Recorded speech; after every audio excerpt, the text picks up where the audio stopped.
like, I think so.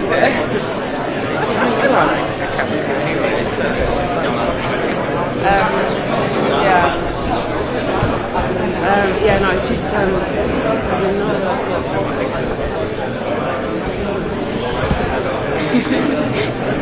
we have someone as well who lives from Europe, don't we?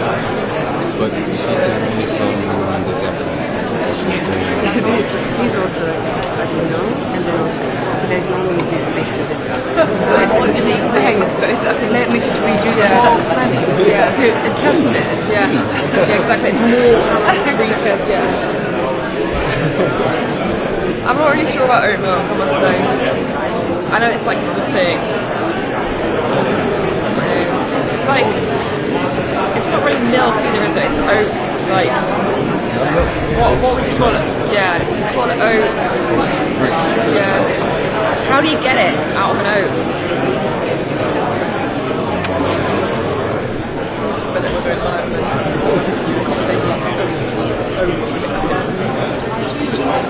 sorry.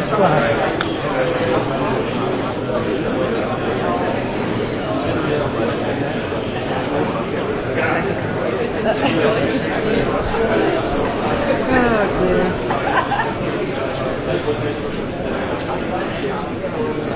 Yeah, that's the end.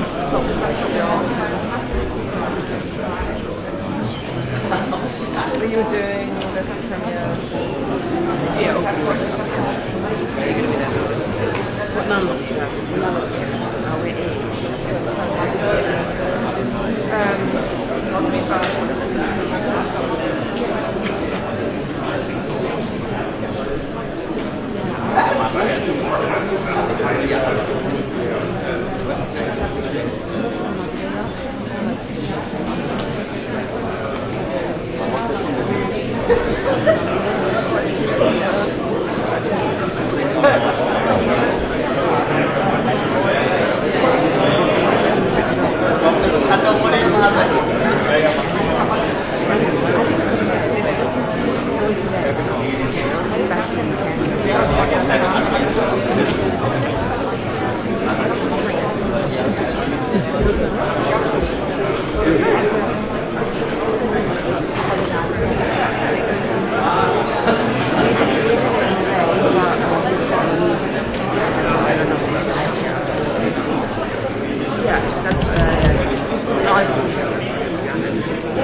Where are you filming anyway? It's not directly in front. It hasn't started yet. It's not directly in front.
Casting Director of the Year Focus.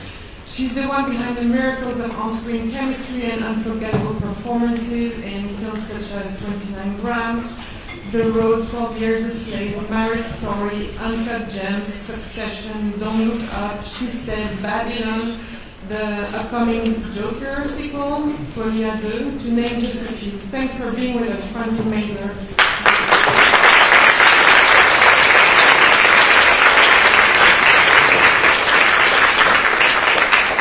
From Hong Kong, he was in competition at Berlinale in 2008 with Sparrow, one of the many films he contributed to as a director, producer, or a combination of the two, through a prolific career spanning more than 4 decades now and covering a variety of film genres, from romantic comedies to the suspenseful crime thrillers that became his biggest international hits.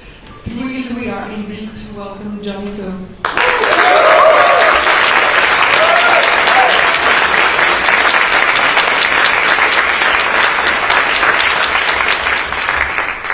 She comes from Iran but has lived in France since 2009. She's an accomplished pianist and started working as an actor at the age of 15. Her performance in Asghar Farhadi's About Ellie, which won a Silver Bear in 2009, contributed to build her path to international fame.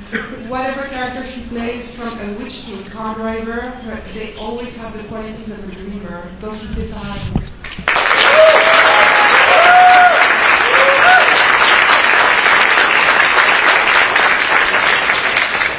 Like one of her most famous characters, we are grateful for The Dark, which has allowed us to see her star shine for 20 years now.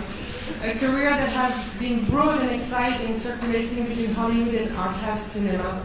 This variety of roles have made us feel like we know her, but somehow she always surprises us. We look forward to all the surprises yet to come, including her first feature as a director. We have Olivier Assayas to thank for making her a bit European too, and here she is in Berlin as the president of the jury, Kristen Stewart.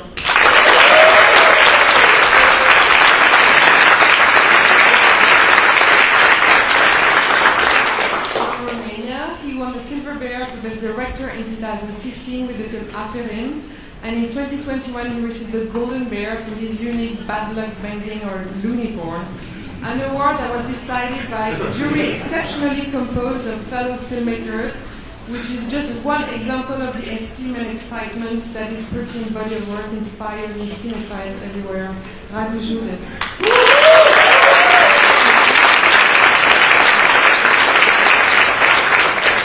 From Spain, her first feature film, Summer 1993, premiered in the Generation section of Berlinale in 2017, where it won the Best First Feature Award. And she's the recipient of last year's Golden Bear for her second film, Alcaraz, the first Catalan language film to receive this top award. Its release was met with great success with both audiences and press. We are delighted to welcome back Carla Simon.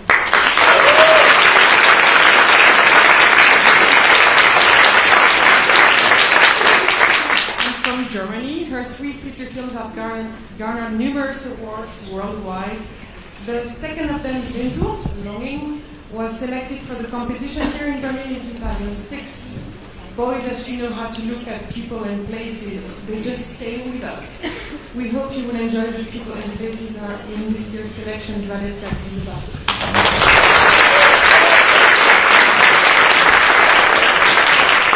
If you allow me, I will just start with one first question to the president of the jury. Kristen Stewart, welcome, thanks for being with us. How do you feel today on the first day of the jury about distinction as jury president? I guess in full transparency, I'm kind of shaking. It's not a weight that I don't fully understand and feel not buckling under, but definitely bolstered by a really beautiful, talented jury that I think I kind of can't wait to see who we all are at the end of this experience. It's kind of what we want the festival to do to us cumulatively. So I'm just sort of ready to be changed by all the films and changed by the people around us. I think that's sort of why we're here. Yes.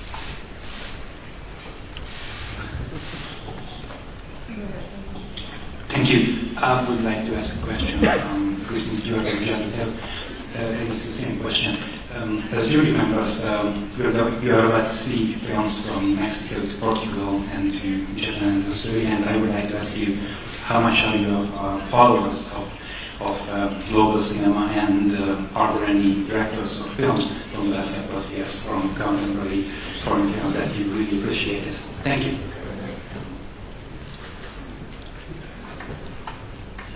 Johnny?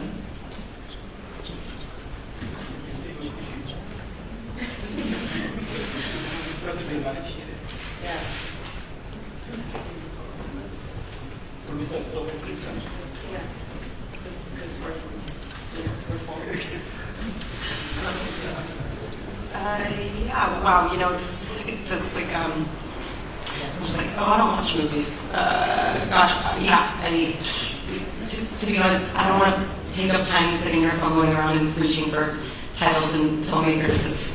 I'm so sorry, I don't have like the greatest answer to your question, but I kind of want to unpack the libraries of everyone sitting next to me. That's something that'll be fun to do, but yeah, sorry, I'm a loser. I don't have like a great list of stock filmmakers in my pocket for you.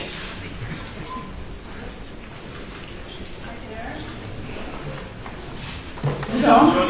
Yeah, come here.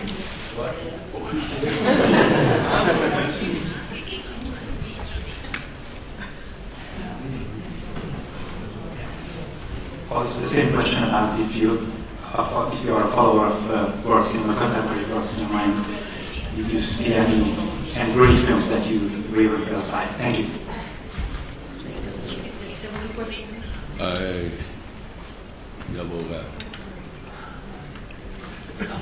I speak in Cantonese. I will easy to answer for you. OK。而家嘅電影咧，我覺得係差咗嘅，全球嘅電影冇差。喺我自己睇電影嘅世界咧，好似漸漸消失，唔係我以前嘅對電影嘅世界。我希望呢樣嘢只係暫時嘅。可能我講嘢好大膽，但係呢個係我真心嘅説話。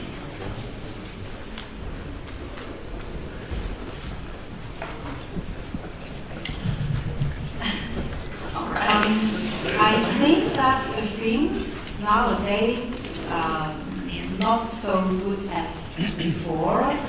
Those I have watched before in my earlier time, but I hope this is just for a short time, and I hope the film will getting much better in the future, and please allow me to be daring in this event. Hi everyone, question for Kristen Stewart.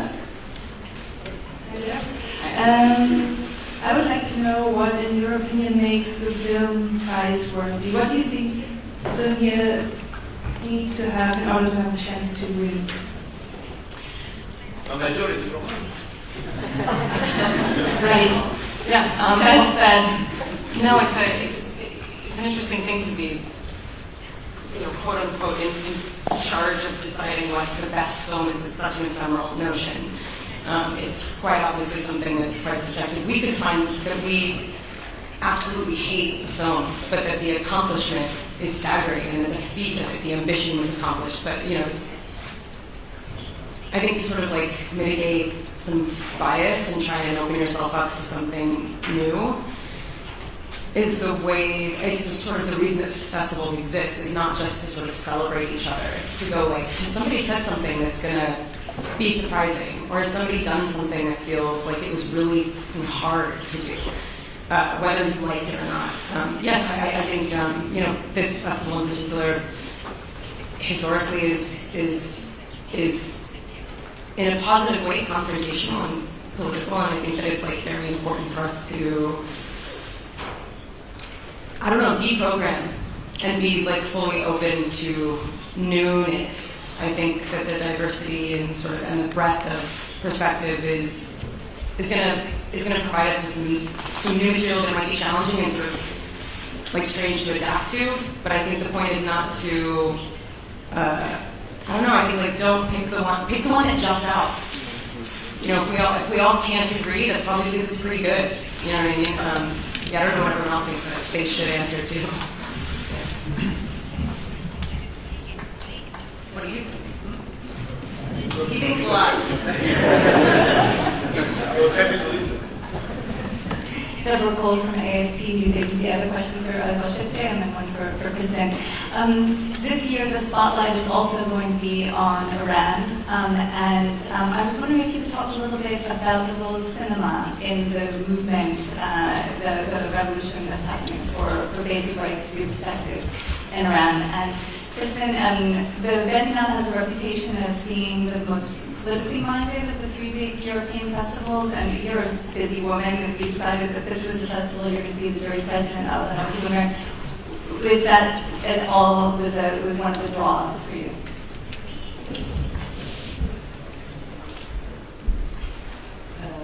Hi, I'm very happy to be here with you.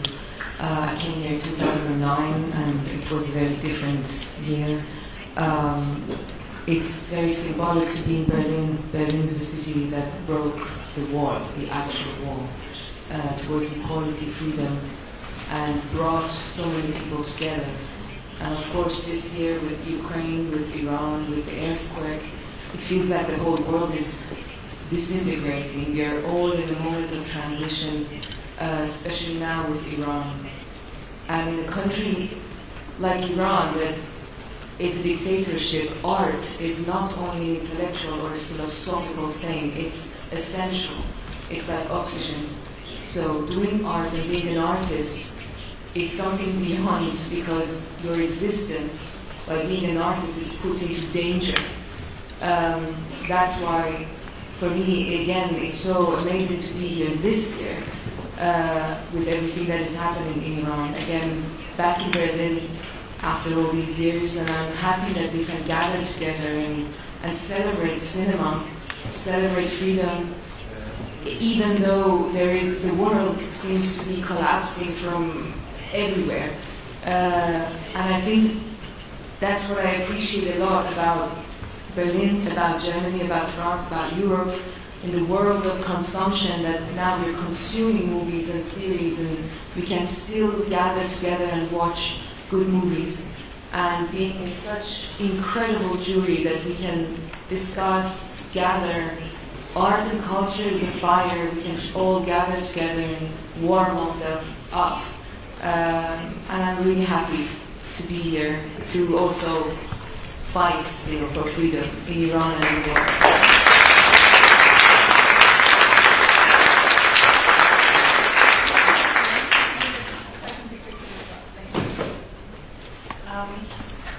It's such a rare indulgence to be able to actually talk about the thing that you're obsessed with, which in my case is movies. When you're not either promoting it or making one, and you have really different conversations when you're making a film as opposed to sitting as an audience and having a group experience that you actually unpack philosophically, physically, and politically. I mean, I think to answer your question specifically, I think it wasn't my decision to be here. I was shocked that they called me. It's an enormous opportunity to have a hand in highlighting beautiful things in a time where that's hard to hold. You know what I mean? I think it's the job of an artist to take a disgusting and ugly thing and sort of transmute it and put it through your body and pump out something more beautiful or more helpful, something considered and not something sort of like knee-jerk reactive. I think we're living in the most reactive, kind of emotionally whiplashed time. And to sit and actually have a moment to like digress and look and see what people have pumped out of their own bodies in response to the world that's falling apart around us. That was an opportunity that I was like, obviously couldn't say no to, even though it is daunting to tell you about it here right now. So yeah. Hi, I'm Alex. good to see you all because it's a humbling moment for me. 2 years ago was the last time at Berlinale because of the pandemic. Now it's the first time being back again in Berlin, and it feels so good seeing you all here.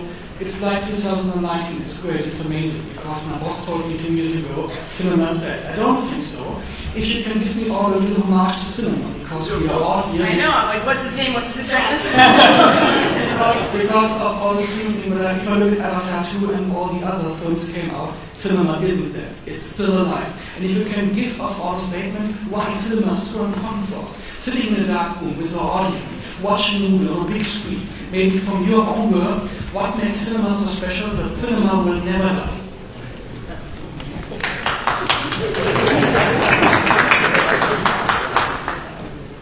Who wants to go first? Who wants to go first? Shall I start on one side?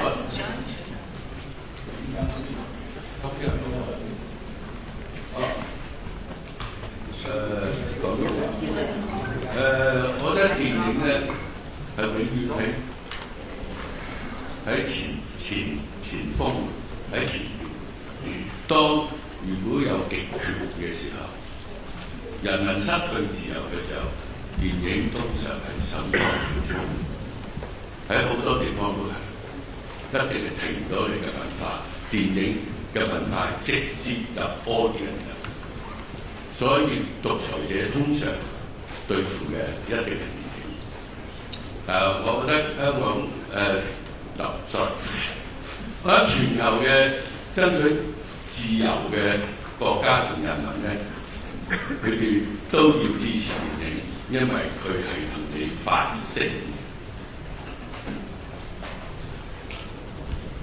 I think that cinema represents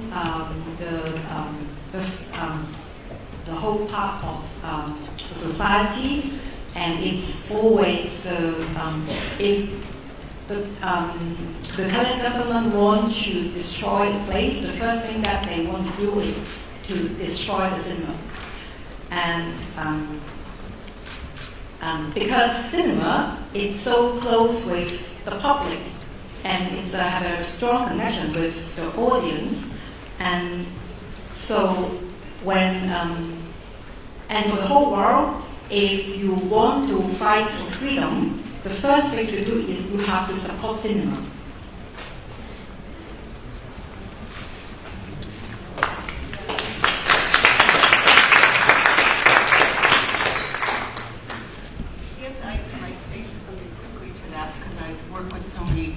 Directors from around the world, and I feel like there's a camaraderie amongst each of the directors getting together, because the one thing they believe in is cinema and film.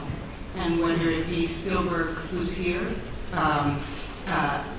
or at least in the US, the Maverick Top Gun movie, everybody wants to get everyone back to the theater and be supportive. And as one of the directors that I work with in Ritu said, you know, it's a miracle for a director to get a movie made these days, and so let's all support each other's work, and that's the sense I feel from everybody I work with. So. Actually, in 1951, I think, or 1950, Isidore Sue in Traité de Paix et d'Éternité, Venom and Eternity is the title in English, which is a beautiful, probably not very well-seen movie. He said, cinema is the industry of money and stupidity. So I think it's a big truth in that, and maybe a place like this sometimes make a little bit less of money for the film, which I think it's great to see films which are not made with a lot of money and with less stupidity than Isu said it 7 years ago already. Sorry to spoil the party. I think we're going to be making movies, even if, honestly, if anyone thinks that this is becoming obsolete, I think just like take a quick glance in your rear view mirror. We have never stopped telling each other stories, how we do it, who consumes it, how much it costs. Obviously, like, we're kind of headed towards oblivion on that level, but I also think that there's a sort of like vital, desperate need in all of us to create something, and we're going to consume the things that each other make forever. And yeah, I think when you start really fixating on like the industry of it, it's easy to be like, oh God, it's all falling apart. But I just think that there's something vital that's undeniable will never go away. And I know that's like hopeful and optimistic and not what he just said, but I also agree with what he just said. It is stupid and embarrassing. Hello. At the end, hello. Storytelling is something that we need to tell ourselves, no? And films make us feel, make us reflect and think, and make us grow somehow. No? So as humanity, I think that the watching films and making films makes us free somehow.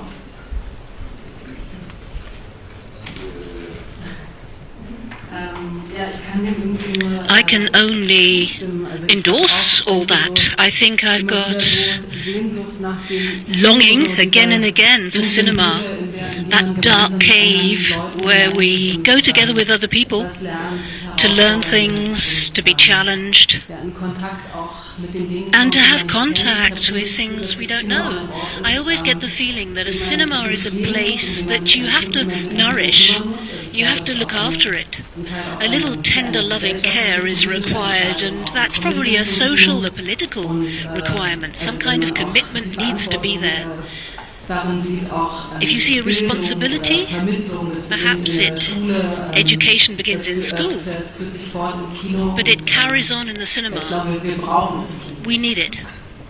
I can also add something to that, is that when cavemen, they gathered together to tell stories, the language was invented. I mean, the whole civilization is somehow coming to life by telling stories.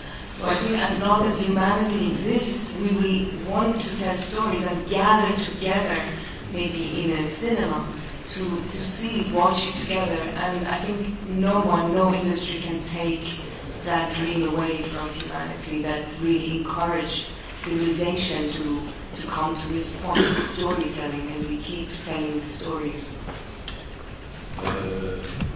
我覺得電影唔係用錢去衡量。我自己拍過幾部電影咧，唔多過200萬港紙嘅電影，而我覺得我係拍得好開心同好舒服。我諗最重要電影都係講緊個 passion 同個 vision。如果冇咗呢個 passion 同個 vision，根本所有藝術家都做唔到自己應該做嘅事。但係佢俾100億你係冇你就係冇，你有你就有。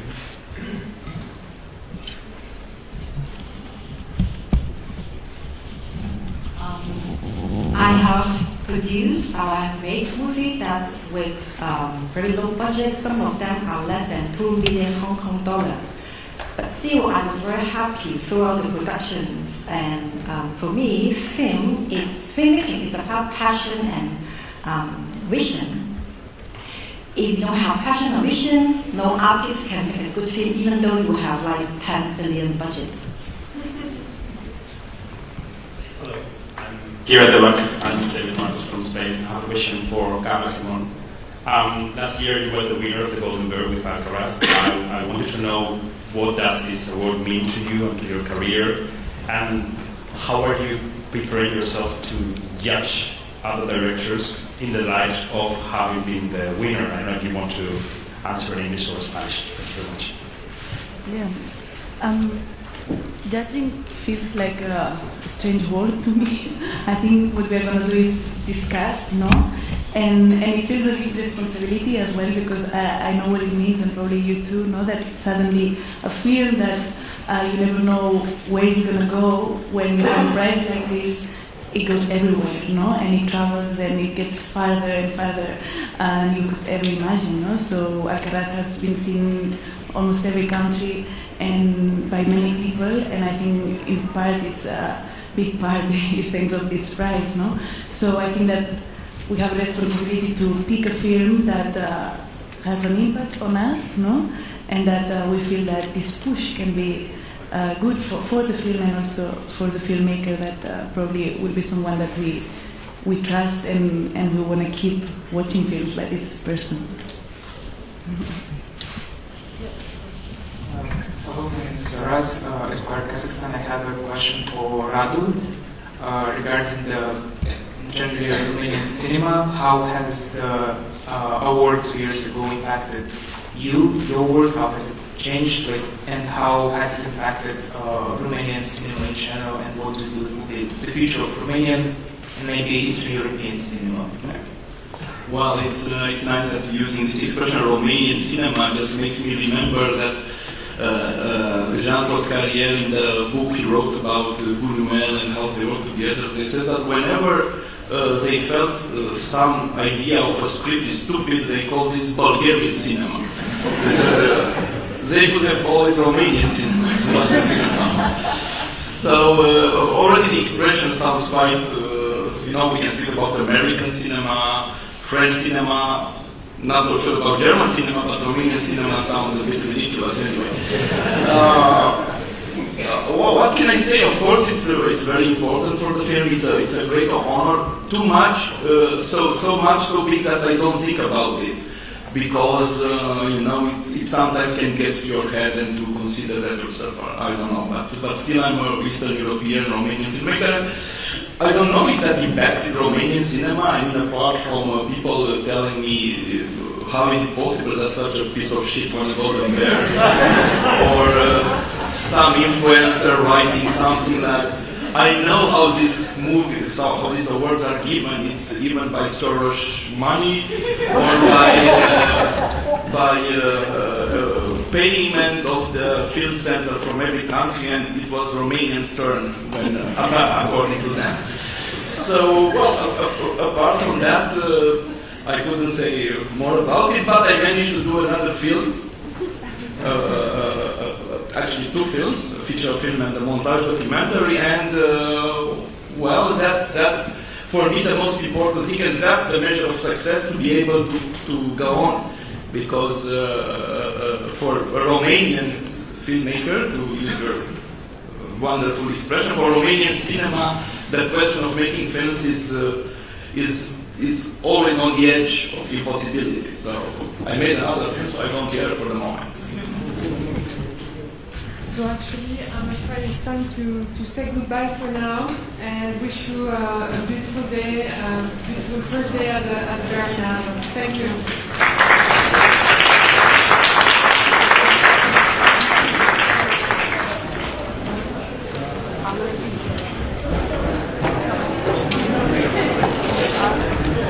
¿Dónde se graba?